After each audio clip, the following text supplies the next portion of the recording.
राधे राधे भक्तों। जय श्री सीताराम। कैसे हैं आप सभी? आशा करता हूँ अच्छे और स्वस्थ होंगे घर पे। और उम्मीद यही करूँगा कि आप सब स्वस्थ रहें, मंगल में रहें और आपके घर में खुशियाँ हमेशा रहें। आज जो वीडियो आप जो देख रहे हैं अभी, बहुत ही महत्वपूर्ण वीडियो है। इसको अंत तक जरूर देखें भक्तों। अंत तक जब तक आप नहीं देखोगे तो आपको अपने दुख का कारण कभी भी महसूस होगा ही नहीं, और आप अपने दुख के लिए कभी किसी को दोष ठहराएंगे ही नहीं, क्योंकि आपको पता लग जाए कि आपके भी जीवन में जो दुख चल रहा है वो कैसे और कहाँ से आया और कैसे चल रहा है और उसका निवारण क्या होगा। इस विषय पे मैं चर्चा करना चाहता हूँ आप सभी के साथ में। आइए भक्तों, जानते हैं कि आपके जीवन में जो दुख का कारण है वो क्या है। होता ये है भक्तों, आप जब जीवन में इसमें जब मृत्यु लोक पे जब आते हैं तो दुख और सुख दोनों आपके जीवन में आते हैं। दुख हमें ज़्यादा लगता है, सुख में हमें पता नहीं लगता कि सुखी हम कितने हुए। लेकिन दुख, एक छोटा सा दुख आते ही हमारे जीवन में भूचाल आ देता है कि ये दुख क्यों आया, ये कष्ट क्यों आया हमारे जीवन में, और ये दुख आया तो इसका ये कब तक रहेगा, और क्यों मैं इस चीज़ का भोग रहा हूँ, क्यों मुझे ही दुख मिल रहा है, मेरे पड़ोसी को क्यों नहीं मिल रहा है, मेरे रिश्तेदारों को क्यों नहीं मिल रहा, या मेरे भाई बंधु और किसी को नहीं मिल रहा, मुझे ही क्यों मिल रहा है। तो भक्तों आपको बता दूं, दुख जो ये दुख नाम की जो चीज़ है ये सबके जीवन में है। कभी आपके जीवन में तो कभी पड़ोसी के, कभी भाई के, कभी बंधु के, कभी रिश्तेदारों के, कभी आपके जितने भी आप यहाँ पर जो जिस किसी को भी जीव आत्मा को आप देखते हैं उन सबके जीवन में कष्ट और दुख भगवान ने एक कर्म के अनुसार सबको दिए हैं। आपके जो कर्म हुए हैं उसके आधार पे ही आपको दुख मिले हैं, उसी के आधार पे आपको कष्ट मिल रहे हैं, और उसी के आधार पे आपको सुख भी मिलते रहेंगे समय समय पे। ये प्रक्रिया बदलती रहती है, ये परिवर्तन होता रहता है। हर डे ये परिवर्तन होता रहता है। तो मैं आपको दुख का एक कारण जो सबकी लाइफ में जो आज काम कर रहा है कि मेरे जीवन में दुख क्यों आ रहा है, मैं इतना परेशान क्यों हूँ, तो उसका जो कारण है, मूल जो कारण है भक्तों, उस पर चर्चा करने वाला हूँ मैं। और आपको समझ में ना आए तो एक बार वीडियो ना देखें, दो बार, तीन बार, चार बार, जब तक देखें जब तक आपको ये चीज़ समझ में ना आए कि मेरे ही जीवन में दुख क्यों और मुझे दुख का कारण क्यों समझ में नहीं आ रहा। आप कमेंट करके पूछेंगे तो मैं उसका भी जवाब दूंगा। अगर आपके जीवन में दुख आ रहा है तो और उसका निवारण क्या है वो भी मैं आपको बताऊंगा। आपके जीवन में वो दुख कैसे खत्म हो सकता है। तो ज़्यादा समय ना लेते हुए भक्तों, मैं आपको सिर्फ ये बताना चाहता हूँ कि दुख जो होता है आप अपने कर्मों से करते ही हो, लेके आते हो, आपको पता नहीं होता। कई बार हमसे जाने और अनजाने में वो गलतियाँ हो जाती हैं जिनकी वजह से हमारे जीवन में दुख तो आता ही है, लेकिन कुछ अच्छे कर्म भी हो जाते हैं जिसकी वजह से सुख भी आता है। हमेशा हर इंसान सुखी नहीं रह सकता। इस जीवन में अगर कोई भी परमानेंटली आज तक आपने सुखी देखा हो तो वो मुझे भी बताएं। आज तक कोई पैदा नहीं हुआ कि परमानेंटली वो सुखी है जब से वो उसने जन्म लिया है भगवान को छोड़ के। लेकिन भगवानों को भी एक सीमित समय तक कष्ट उनको भी भोगने पड़े इस मृत्यु लोक में आके। तो ऐसा नहीं है भक्तों कि इस मृत्यु लोक पे आए और आपको कष्ट ना मिले, आपको दुख ना मिले। हाँ, ये हो सकता है किसी को कम, किसी को ज़्यादा। ऐसा देखा गया कि किसी को कम मिले हैं, किसी को ज़्यादा मिले हैं। दुख का जो मूल कारण है मैं उस पर भी चर्चा करना चाहता हूँ। ज़्यादा लंबी वीडियो ना बनाते हुए मैं सिर्फ मूल कारण पे बात करना चाहता हूँ, ताकि आपको बहुत जल्दी इसके विषय में समझ में आए, और समझ में आने के बाद में आप उस चीज़ का अपने जीवन में अप्लाई करें और वो जो दुख है उसको ख़त्म किया जाए, और एक सुख की जो अनुभूति होती है, जो आपके चेहरे पे जो खुशी लेके आए, वो चीज़ जरूर आनी चाहिए भक्तों। उसी का आधार आपके जीवन में इस जन्म पे जो आप आए हैं, इस जन्म में जो आप कर्म करके जाएंगे उसी के आधार पे आपको अगला जन्म मिलेगा। जो दुख होता है भक्तों सिर्फ और सिर्फ वो आपके कर्मों पे ही आधारित है। ये आपको ही पता है कि मैंने कर्म किए हैं, मैंने अगर बीज बोया है, मैंने अगर फसल ये बोई है, अगर मैंने फसल वो बोई है तो मुझे उसी का फल मिलेगा। अगर नहीं जानते तो सच्चाई यही है। और दूसरा इसका मूल स्वरूप ये है कि भक्तों, अगर दुख आपके जीवन में है और ये कब तक रहेगा आपको नहीं मालूम, और लंबे समय से दुख में आप चले आ रहे हैं, तो ये जो हिसाब किताब है, देखो भक्तों, ये धर्म शास्त्र जो हमारे कहते हैं, मैं उसके अनुसार ही आपसे बात कर रहा हूँ। अदरवाइज मैं आपसे बात भी नहीं करता। जो दुख है हमारे जीवन में, अगर मैंने आज कुछ गलती की है तो जरूरी नहीं है मुझे आज ही उसकी सजा मिले। हाँ, आने वाले भविष्य में जब उसका विधान होगा, क्योंकि लंबी कतार लगी है और उस कतार में हमारा कब नंबर आएगा हमें ये बिल्कुल नहीं मालूम।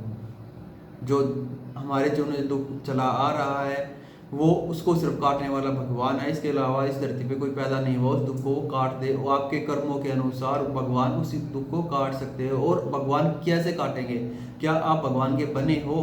क्या भगवान के लिए इतने पवित्र हो, भगवान के लिए इतने सात्विक और इतने पूजा पाठ करने वाले हो? इस कली काल में, इस कलयुग में इतनी पूजा पाठ नहीं होती किसी से। ये मैं भी मानता हूँ कि इस जीवन में भागदौड़ की जो ज़िंदगी है उसमें इतनी पूजा पाठ नहीं होती, लेकिन 24 घंटे होते हैं। 24 घंटे में से 24 मिनट में से अगर आप 24 मिनट में से भी मैं कहता हूँ भक्तों, अगर आपने 10 मिनट सुबह, 10 मिनट शाम को, मात्र 20 मिनट भी आपने दे दी पूरे में, 20 मिनट में से 15 मिनट भी आपने दे दिया भगवान को, तो वो 15 मिनट जो आपने दिया उसकी 15 घंटे की खुशी भगवान 1 सेकंड में आप पे न्यौछावर कर देते हैं। 15 मिनट 15 घंटे आपके पूरे जीवन में 15 घंटे की खुशी बढ़ा देते हैं वो। ये धर्म है हमारा, ये धर्म कहता है। आपको करना क्या होता है? अपने दुखों का जो अंत होता है वो कैसे मिटता है? जब आप पहले तो आप जब तक आप किसी भी भगवान पे, किसी भी देवी देवता पे अगर आप श्रद्धा नहीं रखते हो, अगर आप किसी भी भगवान को नहीं मानते हो, तो आपके जीवन दुखों का तो लगातार टांटा लगा ही रहेगा। ये लिख कर ले लो। और अगर आपके जीवन में आपको लगता है कि मैं अपने इष्ट को ही मानता हूँ, अपने जो और अन्य देव देवता है उनको भी मानता हूँ, और मैं सबको मानता हूँ, सबकी पूजा पाठ करता हूँ, और फिर भी मेरे जीवन में दुख क्यों भक्तों? तो इसी विषय पे ही ये आधारित ये वीडियो है। पूरी वीडियो जरूर देखें, तभी आपकी समझ में ये चीज़ें आएंगी, वरना बिल्कुल नहीं आएगी। आधा अधूरा ज्ञान हमेशा इंसान को डुबो देता है, यही सच्चाई है। होता क्या है भक्तों कि आप जब अपने जीवन में किसी भी देवी देवता की पूजा शुरू कर देते हैं, हमारे हिंदू धर्म में 33 कोटि के देवी देवता बताए गए हैं। 33 कोटि के जो देवी देवता है वो एक वृक्ष पे लगे जो टहनी होती है, वृक्ष आपने देखा होगा, वृक्ष पे जो टहनियाँ लगी रहती हैं, अलग अलग साइज की, अलग अलग फूल पत्तों की जो लगी रहती हैं, उन पे जो पत्ते लगते हैं वो एक ही तरह के लगते हैं, लेकिन टहनियाँ अनेक होती हैं उन पे। वो टहनियाँ हमारे 33 कोटि के देव देवता है, और उनकी उसका जो एक वृक्ष होता है, वृक्ष में टहनी होती है, वृक्ष और उसकी जो जड़ होती है, जड़ मूल में एक है, सिर्फ उसकी टहनियाँ अनेक है। वही 33 कोटि देव देवता वो जो मैं बता रहा हूँ ये टहनियाँ हैं, और जो जड़ है वो भगवान है, भगवान श्रीमन नारायण। ये जो आप अगर इस चीज़ को देखेंगे और इस चीज़ को विचार करेंगे तभी आप, क्योंकि मेरे कहने से आप नहीं मानेंगे, मत मानो, लेकिन आप गीता उठाओ तब तो मानोगे। गीता को आप अगर उठा करके सिद्ध करके दिखा दो, अगर आपके अंदर इतना कुछ है आपके अंदर, तो आप, मैं भक्तों देखो, सिर्फ और सिर्फ जो गीता पे आधारित जो चीज़ें हैं वही मैं आपको बता रहा हूँ। ये गीता में लिखी हुई है, और गीता जब तो आप पढ़ोगे नहीं तो आपको ज्ञान और नॉलेज नहीं आएगी। एक बार ज़रूर उसको अपने जीवन में उठा के देखना, और मैं कह रहा हूँ कि आज से उठा के देखना, तो आपके जीवन में आज से ही सात्विकता का और पॉजिटिव जो एनर्जी होती है, जो दुखों का जो अंत हो वो आज से ही शुरू हो जाएगा। जब आप एक भगवान पर विश्वास करते हैं, एक देवता पे विश्वास करते हैं, एक देवी माँ पे विश्वास करते हैं, एक ही इष्ट पे विश्वास करते हैं, और अनेकों पे ना करके आपके मंदिर में अनेक प्रकार के जो अपने प्रभु हैं, जो अपने देवी देवता हैं, जो बिठा के रखते हो, और आप सबकी पूजा करते हो, सबके भजन सुनते हो, सबकी आरतियाँ उतारते हो। अच्छा है, बहुत अच्छा लगता है, लेकिन आप भाव क्या रखते हो? सबसे बड़ी चीज़ आती है यहाँ पे भाव। एक भाव जुड़ा हुआ आपके दुख से, एक भाव जुड़ा आपके सुख से। आप क्या करते हैं? आप अपने अंदर आत्मा से पूछिए कि आप हमेशा कभी माता पे जाते हैं, कभी किसी भगवान पे, किसी अन्य देव देवता पे, कभी किसी ग्राम देवता पे, कभी किसी माता पे, ऐसे जा जाके आपके दुखों का जो दुखों का जो आना होता है वो लगातार आता रहता है। वो दुख कोई नहीं मिटा सकता, कोई देव देवता उसको मिटा ही नहीं सकता, जब तक आप एक पर कॉन्सेंट्रेट, एक पे ध्यान नहीं करेंगे। वो एक पे ध्यान कैसे करोगे आप बताइए भक्तों?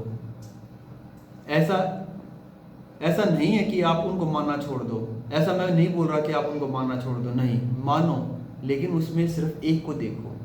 अगर आपके पास हनुमान जी है तो हनुमान जी में श्री राम को देखो, श्री राम में ही श्री कृष्ण को देखो, श्री कृष्ण को ही भगवान महादेव में देखो, भगवान महादेव में ही माता महालक्ष्मी, माता पार्वती में ही माता दुर्गा को देखो। वो एक ही है सब, लेकिन आप मानते अलग अलग हो, अलग अलग दुख अलग अलग तरीके से मानते हो, और अलग अलग भगवानों को अपने दुख का कारण बताते हो कि आज मुझे ये हुआ, अब इसने काम करना छोड़ दिया, मैं इसके पास जाता हूँ, यहाँ पर ना जाके मैं सालासर जाता हूँ, सालासर ना जाके मैं खाटू श्याम जाता हूँ, खाटू श्याम ना जाके मैं वृंदावन जाता हूँ, वृंदावन ना जाके मैं महादेव की नगरी काशी जाता हूँ। ऐसा होता है दुख का जो मूल जो कारण होता है यही है, यही इसी से आपको बचना। बस इससे जब तक आप नहीं बचेंगे, जब तक मुझे नहीं लगता भक्तों आपके जीवन में कोई खुशी आ पाएगी।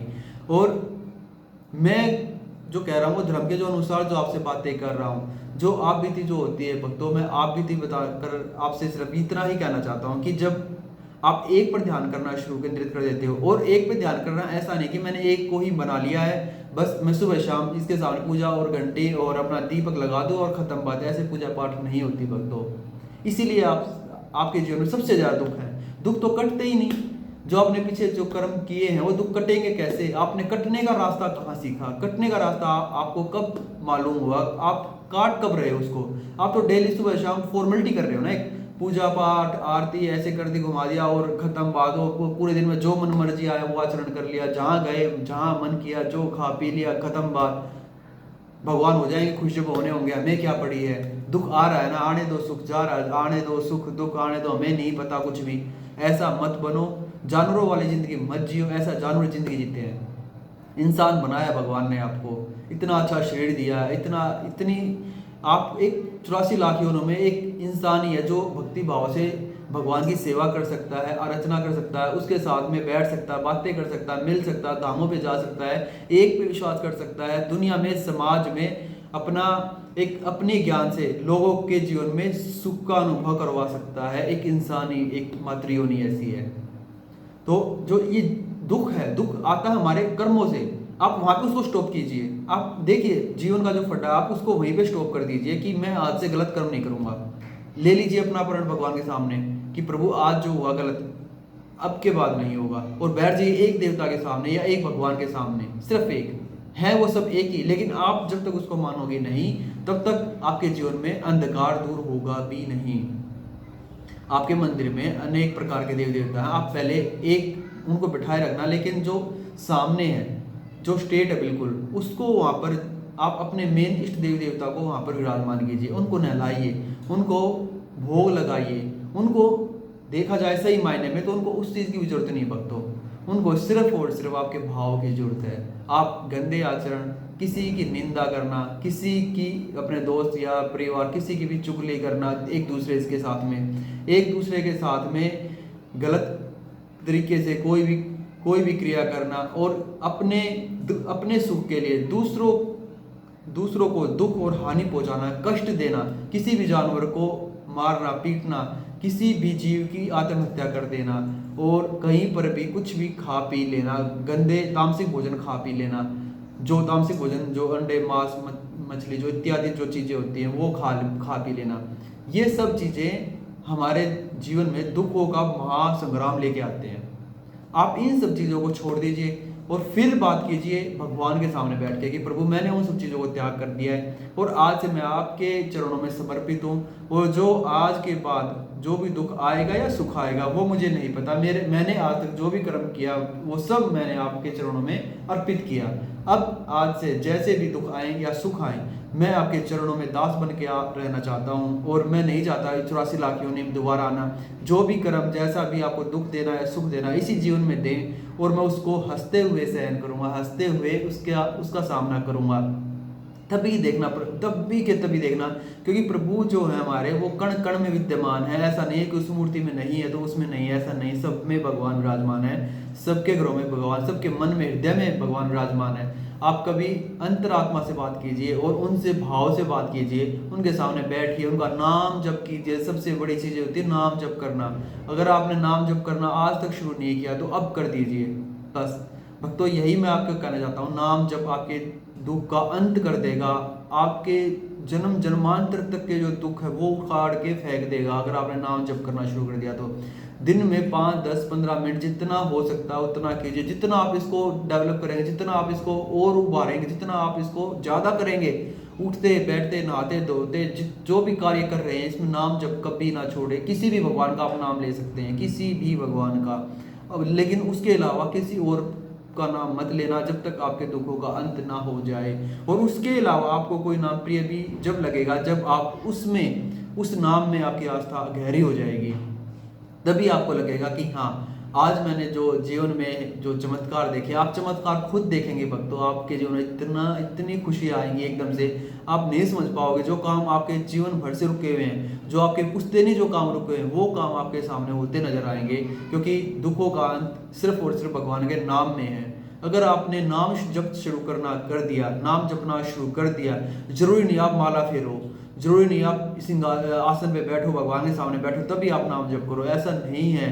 आप नाम जप किसी भी अवस्था में, बेड पे लेटे लेटे, कुर्सी पे बैठे बैठे, कहीं पर भी आ जा रहे हो, किसी भी समय कहीं पर भी आप नाम जप कर सकते हो। नाम जप करने में कोई पाबंदी नहीं है। आप नाम जप शुरू करने, नाम जब तक आप नहीं करोगे, जब तक आपके जीवन में हमेशा दुखों का पहाड़ रहेगा, ये लिख लीजिए। आप नाम जब से शुरू कर देंगे, उस दिन से आप अपनी काउंटिंग शुरू कर दीजिए, उस दिन से कैलेंडर में आप मार्क कर दीजिए। और जब तक करना, जब तक आपको ये महसूस ना हो जाए कि हाँ, आज इस नाम जप की वजह से मेरे जीवन में इतना उद्धार हुआ है, जो चीज़ पहले नहीं थी वो मैंने आज मेरे जीवन में प्रभु ने दी है प्रसाद के रूप में, मैं आज उसको ग्रहण करती हूँ। आप जब तक नाम जप नहीं करेंगे, कोई भी चीज़, कोई भी कहीं पर भी आपको कष्ट दे सकता है, कहीं पर भी आपको कष्ट मिल सकता है, कैसी भी सिचुएशन हो, कष्टों का सामना आज तक नाम जप के बिना किसी की हिम्मत नहीं, कोई नाम जप ना करे और वो कष्ट को बर्दाश्त कर ले, ऐसा नहीं है। आप नाम जप करना जब तक शुरू नहीं करेंगे तो आपके जीवन में कोई भी सुख, कोई भी लंबे समय तक, या फिर इस जीवन से मुक्ति होने का जो सबसे बड़ा उपाय भी नाम जप ही है भक्तों। आप नाम जप जिस भी देव देवता करेंगे वो आपका कल्याण करेगा, वो आपको नारायण, जो हमारे पिता श्रीमन नारायण है, वहाँ तक पहुँचाएगा, आपकी मुक्ति करा देगा नाम, आपके घर में, आपके परिवार में खुशी का माहौल कर देगा नाम, आपके जीवन में इतनी खुशियाँ भर देगा आप सोच भी नहीं पाओगे। आप जितना सोच नहीं सकते, उतना उससे कहीं लाखों करोड़ों गुना वो खुशियाँ दे देगा। आपको यही नहीं पता चलेगा कि कहाँ आ रहा है, कहाँ जा रहा है। आप जब तक नाम जप नहीं करेंगे, नाम जप में इतनी बड़ी शक्ति आती है, आपके पुराने पापों को काट के, और हमेशा आपके जीवन में सुखी, आपके जीवन में हमेशा इतना चमत्कार और आपके जीवन में इतना सात्विकता आपके जीवन में लेके आएगा नाम जप। क्योंकि नाम जप स्वयं एक भगवान है, तो आप उस नाम जप को जितना आप उसको पुकारेंगे, क्योंकि हम कहते हैं कि जब तक उस भगवान को पुकारा ना जाए, मेरे सामने बैठे मुझे नहीं दिख रहे हैं, वो दिखने की शक्ति भी, दिव्य दृष्टि भी वही देंगे। तो सिर्फ मैं यही कहना चाहता हूँ, आप उस नाम जप पे फोकस कीजिए, नाम जप पे ध्यान दीजिए। नाम जप इतना आपके जीवन में महत्व लाएगा, इतना काम कर देगा कि आप सोच भी नहीं सकते कि मेरे जीवन में जो काम नहीं हो रहा, जिसमें परेशान था, वो आज एकदम से हो गया। लेकिन शर्त एक है, किसी के साथ कोई अन्याय ना करें, किसी को कष्ट ना दें, किसी के भी परिवार के बारे में, किसी भी इंसान के बारे में चुगली, निंदा, ये चीज़ें सब छोड़ दे। कोई आपके सामने चुगली कर रहा, निंदा कर रहा, तो उसी टाइम वहाँ से मुंह मोड़ ले और उसके सामने से वहीं से निकल जाए। और आपको उसमें सहयोग नहीं करना है, हाँ हूँ कुछ नहीं करना, आपको सिर्फ राधे राधे या जो आपको नाम ओम नमः शिवाय, जैसा भी आपको, अगर आपको नाम अच्छा लगे वहाँ पे उस नाम का जाप करके आप अपने नाम जप को बढ़ाइए। वो जो सात्विकता वो आप अंदर लेके आइए। जब आपका कल्याण होगा, जब भी आपके दुखों का अंत होगा। मुझे लगता है कि आपको ये वीडियो तो समझ में आई होगी, अगर समझ में ना आए तो भी कमेंट में ज़रूर लिखिए, क्योंकि भक्तों जब दो नाव में आप सवार होते हो तो आपका कल्याण कोई नहीं कर सकता। दो नाव का पता नहीं कहाँ, एक कहाँ जाएगी दूसरी कहाँ जाएगी, और दो नाव में सवार मतलब एक पैर इधर और एक इधर, बीच में नाव, वो कहीं नहीं ले जाएगी, वो बीच में आपको डुबो देगी। आप एक पे विश्वास कीजिए, एक को मानिए, एक को अपने जीवन में उतारिए, एक को अपने अंदर नाम जप के द्वारा अंदर मन से अंतरात्मा से उसका नाम जप करके अपने जीवन में प्रकाश लाइए, औरों के जीवन में प्रकाश लाइए, औरों को भी यही प्रेरणा दीजिए कि नाम जप वो करें जिसके भी जीवन में दुख है। आज नहीं तो कल मैं लिख के देता हूँ कि ये जो कष्ट है आपके जीवन में, जो दुख आया है, आपको हमेशा इस दुख का जो सामना नहीं करना पड़ेगा। आज नहीं तो कल 1 2 4 5 10 20 50 दिन, मैक्सिमम 1 महीने के अंदर अंदर, मैक्सिमम 30 दिन के अंदर अंदर आपके वो दुख जो अभी चल रहे हैं उनको इतना कम कर देगा। और अगर कर्म ज़्यादा ही अगर आपके वैसे हैं तो उनको एक क्षण में काटने की शक्ति रखता है नाम जप। बस आचरण आपके शुद्ध रखिए, और सबसे अच्छा व्यवहार कीजिए। तो और ये जो नाम जप है ये कीजिए, सात्विक भोजन लीजिए। आपका नाम कैसे, आपका जो दुख है आपका वो कैसे नहीं कटेगा, फिर हमें बताइए। फिर हम आपका पूरा सहयोग, आपका जो दुख है उसको प्रभु के सामने हम भी ज़रूर बोलेंगे, और आपके दुखों का जो अंत हो वो जल्दी। मैं सभी भक्तों से यही निवेदन करूंगा कि जल्दी से जल्दी अपना नाम जप जरूर शुरू कीजिए। आपके दुखों का मूल कारण ये है कि आप नाम जप नहीं करते हैं। जब आप नाम जप और जो मैंने आपको चीज़ें बताई वो करना शुरू कर देंगे तो आपके जीवन में बहुत जल्दी ही चमत्कार होने शुरू हो जाएंगे। जब तक सभी भक्तों को जय श्रीमन नारायण, जय श्री राधे राधे।